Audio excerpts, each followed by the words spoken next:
Okay, in the last tutorial, we learned how to apply for our YouTube partner program so that we could get a donate badge placed in our YouTube videos. And in this tutorial, we're going to learn how to apply for a Facebook donate button to be placed on our Facebook page. This can be a arduous process. Facebook is working very hard, however, to expedite the applications in lieu of the coronavirus. So we want to make sure that we complete all the steps, I learned the hard way, as completely as possible. The link that you want to go to is facebook.com/donate/sign up. That's facebook.com/donate/sign up. Okay, that's going to take you to a donations page, and if you are qualified, if you're the admin on the page, then your church is going to automatically come up. The first thing that you want to do is to make sure, if your church is not showing on this page, if it does not pop up and you're the administrator, then you want to check to make sure that you are listed, your Facebook page is listed as a religious organization or a non-profit organization.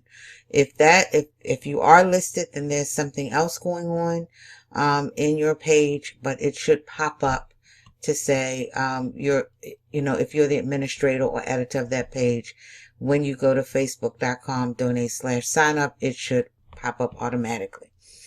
There are two areas that you need to complete. The first is the community standards review. You just click on a button. It'll say submit for review, and then you just click that button on, and then it'll come up pending, and once it's complete, then it will be a green checkbox. This section, they want to make sure that you are legitimate, that you follow the guidelines of Facebook, and pretty much it's pretty simple. It just takes them a minute to approve it. Okay, but this tells you the type of content and what they allow and do not allow in the program. In order for you to complete your application, you need to make sure you have the official name, address, contact, tax ID, and nonprofit category of the company. Facebook goes, they do their authorization through a company called GuideStar. So before you start this process, you want to make sure that you check with GuideStar, which is guidestar.org, guidestar.org. And you can search in here for your church to see if it is listed. If it is not listed, then Houston, we may have a problem. So let's see here. This church is listed. And if they're not listed, then what you want to do is go in here and set up an account. Okay. So I'm not going to belabor that. If you don't already have a GuideStar account, then you need to go in and it's free, and list your account with GuideStar. GuideStar is a national registry that most government agencies use. Is backed by the federal government that verifies nonprofit organizations. You need the CEO's name, date of birth, and business address. You make sure that the director's name is the same name that you placed in GuideStar.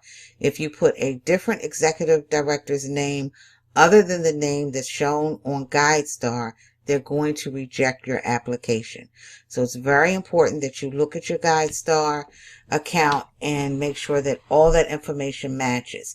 If there is no executive director's name listed in your GuideStar account, update your account and input the name of the pastor and put that person in this section when you're creating your donations account. You also need the date of birth of the pastor and the business address. If the pastor uses the church's address as his business address, that is the address that you use. You just really want to match the same information on this application that's listed on your GuideStar account. You need to have a very legible bank statement or either an official bank letter, and that needs to be dated within the last 3 months. So those are the 3 items that you must have before you start when you submit the application. So once you have those 3 items, you just click on the account. And this is where they will ask you for the information that we discussed. All of this information here needs to match the information you have in your GuideStar account. Okay? I can't stress that enough. Okay?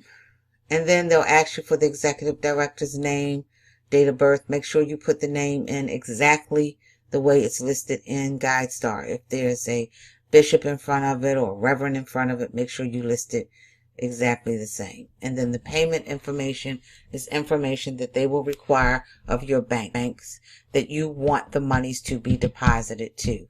So you're going to need the help of your CFO. You're going to need your bank's routing number, and checking account number, or whatever account that you want it to be deposited to. Okay, once you complete that information, you just hit the submit button, and then you just wait to hear from Facebook. Hopefully it won't take you 2 to 3 weeks. Again, Facebook is working diligently to try to approve nonprofit donate buttons as quickly as possible.